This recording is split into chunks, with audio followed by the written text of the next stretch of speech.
What's up, guys? In this video, I'm going to tell you how to not hate your life because I think a lot of people suffer in silence and they don't feel like they have any hope.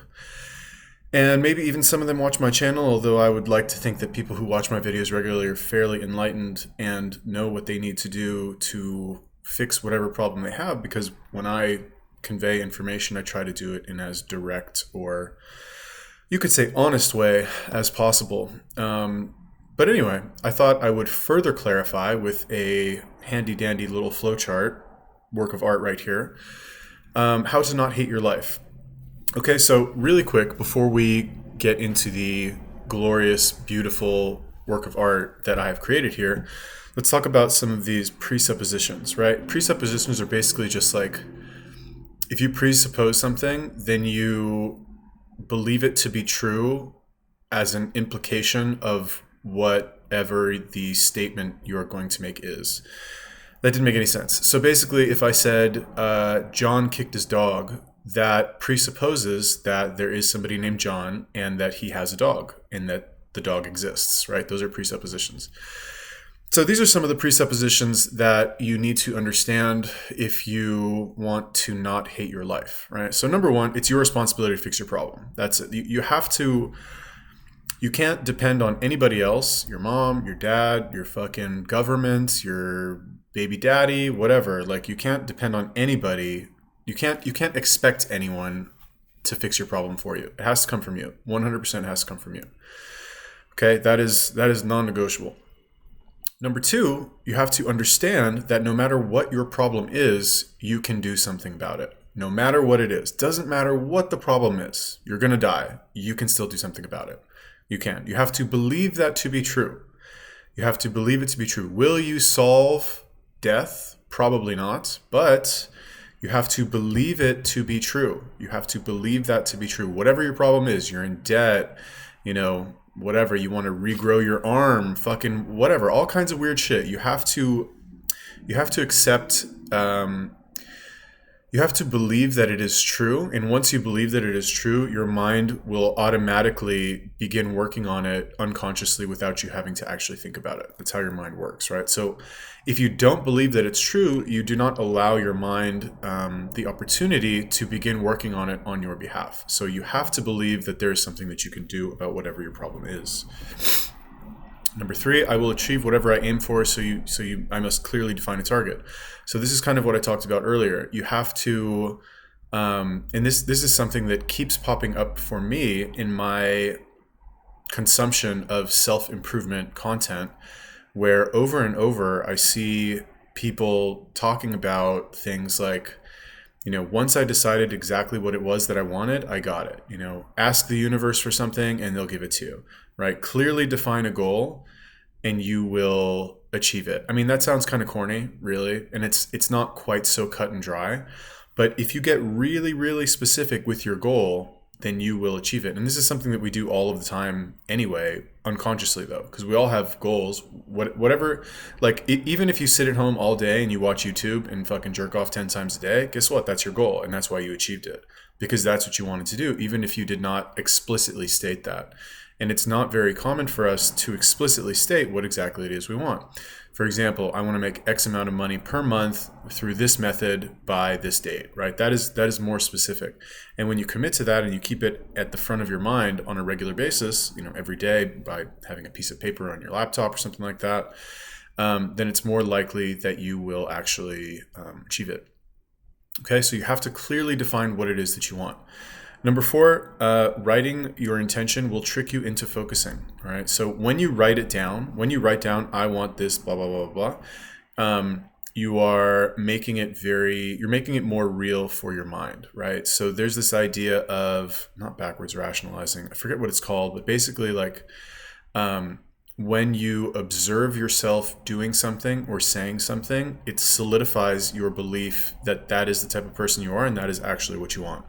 So for example, this is something that you see a lot with salespeople, right? If, in my line of work, a lot of times it's, we have hot and cold seasons in terms of how many sales we make. So During a cold season where it's a little bit more difficult, or even a cold day, let's call it, where we're not making a lot of sales, there's a phrase that is commonly repeated where the translation is like, there's no negative self-talk, at work, right? Which is basically like, you're not allowed to say shit like, oh my God, it sucks here today.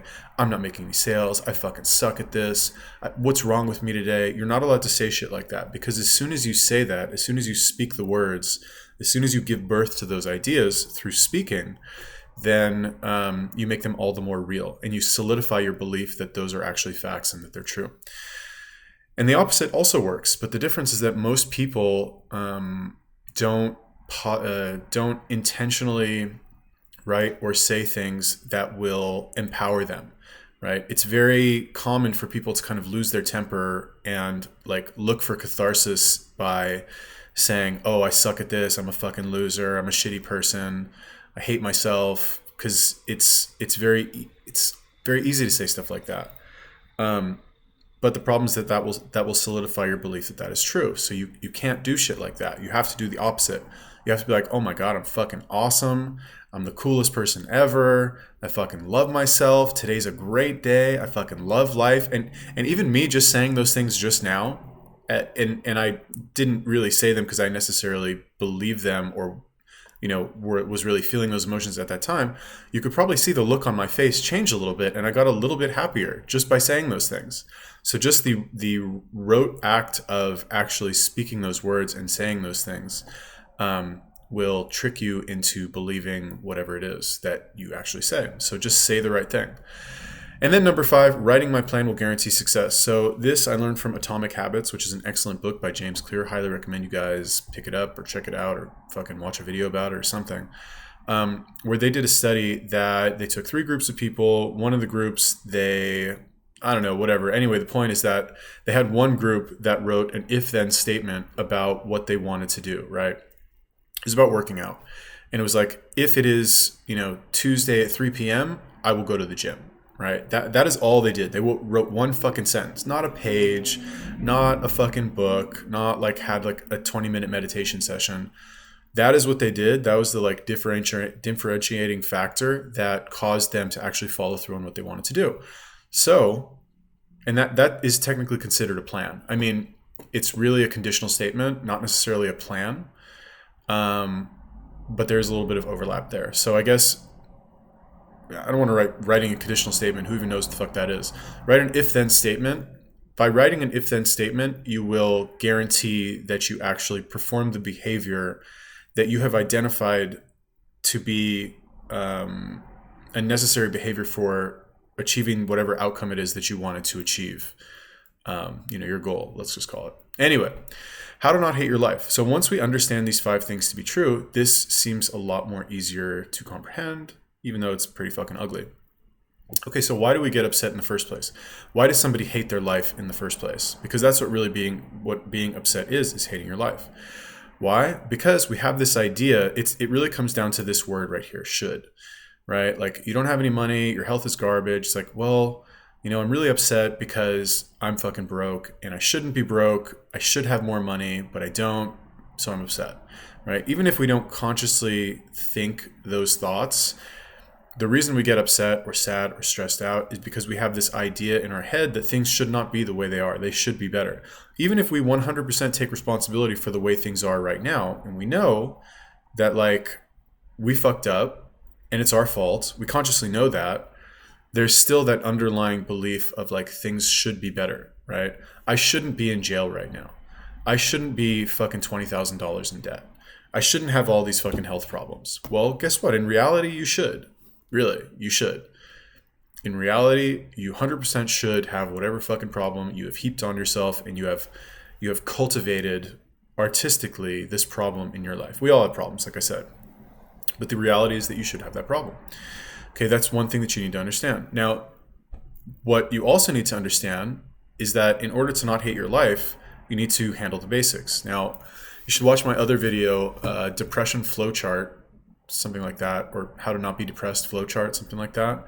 And it essentially goes over all of the basic things that one needs to do in life to not be depressed, right? It's like, why do people go to therapy in the first place? Because therapy is kind of like when you're looking for an objective opinion on your life and what you should do, you go to a therapist. You don't go to a therapist because you have some sort of like mental disease.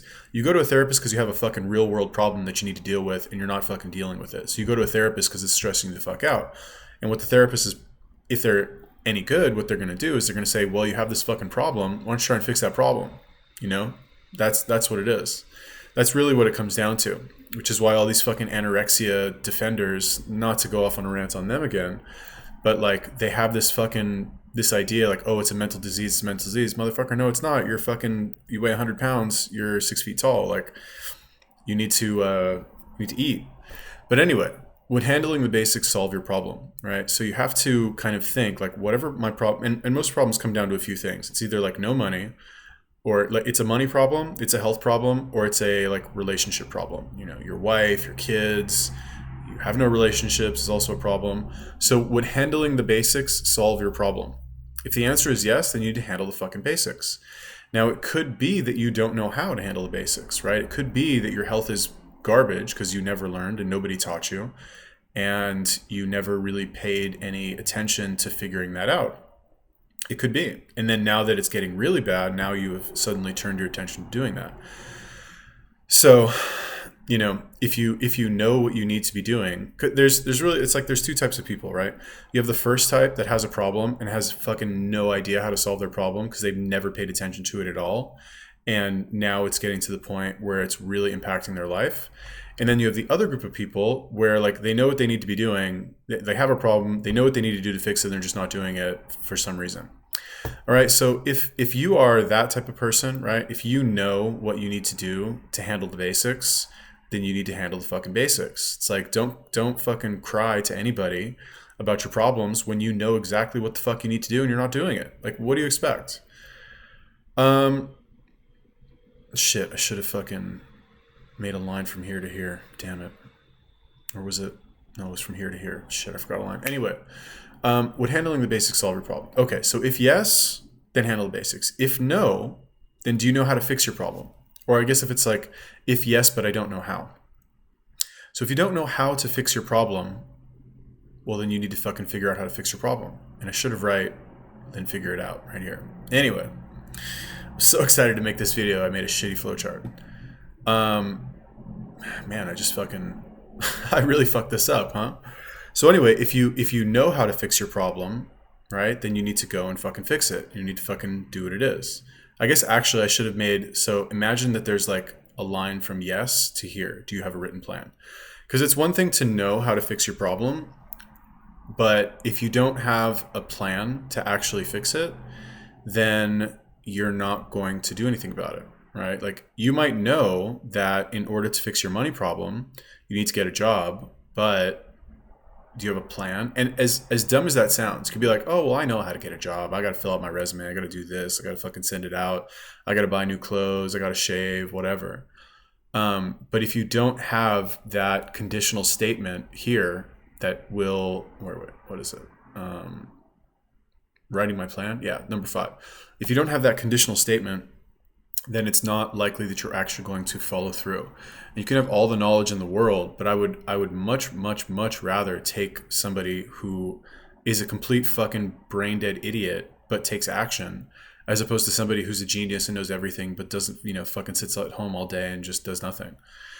All right. So you need to have a written plan, right? Now I'll make another video, I think after this, about a bunch of little small habits that you can do to facilitate, I guess, solving bigger problems as a way of like, because it's another thing that I read in James in Atomic Habits, where basically he says in order to make a habit stick, you have to make it satisfying in the short term, right? And that's one of the reasons why people don't go to the gym and they don't work out, because it's not satisfying in the short term. It's like you go, you're uncomfortable, it hurts, you look like shit, you have to like look at yourself in the mirror. If you're doing a group class, God forbid, you're like the fattest, sweatiest, smelliest one in the class. It's not fun in the short term. You have to learn how to make it fun in the short term. But before you do that, you got to get your ass in the door.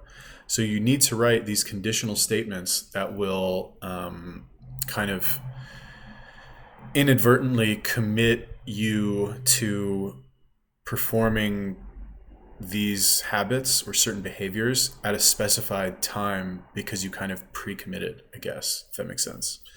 All right, so if you don't have these conditional statements written, aka a plan, then you need to fucking write them. All right, I'll make another video about that, I guess.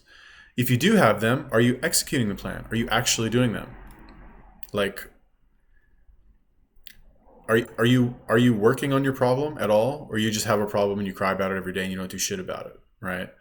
Like, and it's easy to pick on people and say, well, if you aren't doing anything about it, then you obviously don't care, and that is really true. It's like, you have a problem, you know you have a problem, you know what the solution is, you're not doing anything about it except complaining about it. It's like, what do you expect? What do you expect to happen? Why wouldn't you just, do something about it? Oh, and this line should be from here to here. Man. Anyway, if you're not executing the plan, what are you waiting for? Like, really, what are you waiting for? Don't wait anymore. Don't wait. Like, it'll never get easier. It'll never get better. You'll never be at a point where you're ready. What's the famous quote? They say, if you wait until you're ready, it'll be too late. For real. Like, if you wait until you're ready, it'll be too late. Just start today. Just start. Even if what you start is fucking shit. Even if the work that you do is absolute garbage and it's pathetic and it's disgusting and everybody laughs at you and, you feel bad about it. I promise you it'll make you feel better. Because that's really what this comes down to. It's like the secret to not hating your life. I don't want to say the secret to being happy, because it's really easy to hate like, you can only get so happy, but you can get really fucking sad. And it's like, if this is baseline, getting happy will get you to like here briefly. You'll be like, oh wow, I'm happy. Oh, it'll like little tiny spike. But when you get fucking sad, that shit fucking goes down. It goes down really far. And if you're not careful, you'll fucking stay there for a long time. So it's really less about fucking achieving these like little tiny bumps in happiness and more about creating various, I don't want to say behavioral structure, like behavioral patterns that will prevent you from fucking taking a nosedive all the time.